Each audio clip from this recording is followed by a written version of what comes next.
आपण पाहत आहात एकच प्रहार न्यूज, आवाज जनतेचा। पाहुयात काही ठळक आणि महत्त्वाच्या घडामोडी। पत्रकार सुनील ढेपेंच्या समर्थनार्थ महाविकास आघाडी मैदानात, कारवाई झाल्यास आंदोलनाचा इशारा। धाराशिव लाईव्हचे संपादक सुनील ढेपे यांच्यावर कारवाई करण्याच्या कथित प्रयत्नांविरोधात आणि त्यांना मिळत असलेल्या धमक्यांविरोधात तुळजापूर शहर आणि तालुक्यातील महाविकास आघाडी आणि घटक पक्ष आक्रमक झाले आहेत। ढेपे यांची पत्रकारिता दाबण्याचा प्रयत्न केला जात असून हा लोकशाहीच्या चौथ्या स्तंभावर हल्ला आहे असं म्हणत महाविकास आघाडीने या संपूर्ण प्रकरणाचा निषेध केला आहे। या संदर्भात जिल्हाधिकाऱ्यांच्या नावे एक निवेदन तुळजापूर तहसीलदारांमार्फत सादर करण्यात आले।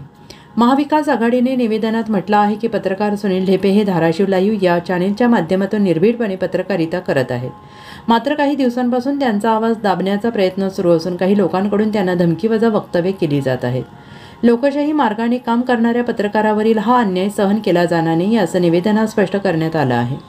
जर पत्रकार ढेपे यांच्यावर दबाव टाकून कारवाई करण्यात आली तर याविरोधात मोठे आंदोलन उभारलं जाईल असा इशारा महाविकास आघाडीने दिला आहे।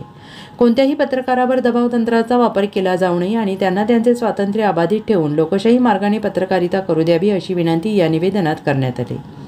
हे निवेदन जिल्हाधिकारी धाराशिव यांच्यासाठी असून त्याच्या प्रती उपविभागीय पोलीस अधिकारी आणि तुळजापूर पोलीस निरीक्षक यांना देण्यात आले आहेत।